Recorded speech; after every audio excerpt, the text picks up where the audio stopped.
The Bureau of Labor Statistics just announced prices for wholesalers last month rose at the fastest pace in 3 years.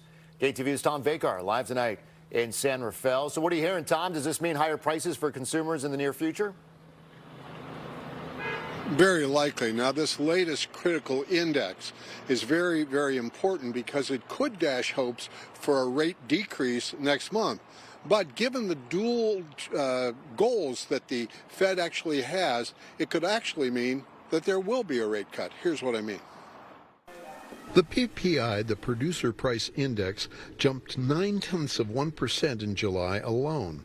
That's triple the expert forecasts and the biggest monthly increase since June of 2022.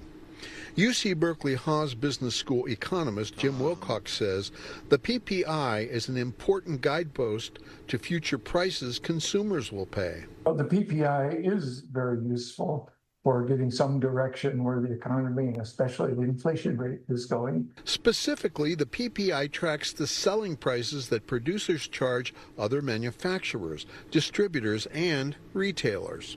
Then they pass along those costs to varying degrees to their customers, whether the customers are their businesses or consumers. The reason that food and energy are not included in the PPI index is because they change radically for reasons not necessarily directly related to the basic elements of the economy, things like weather.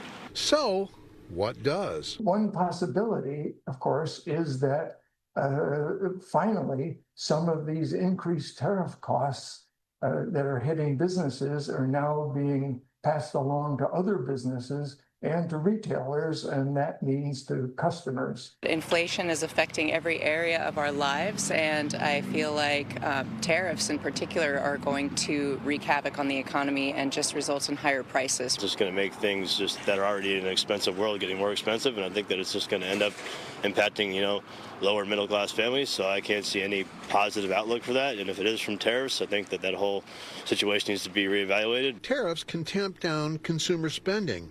That is as much as 70% of the U.S. economy.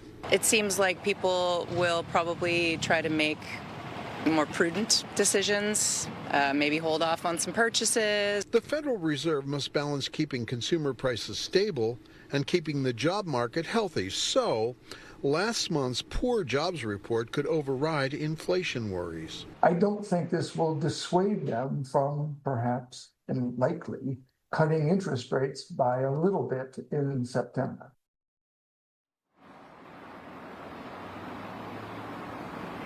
Now, the fact is, whatever happens, you are going to be paying for it. One final note, the president says he wants to reduce the deficit with the tariffs.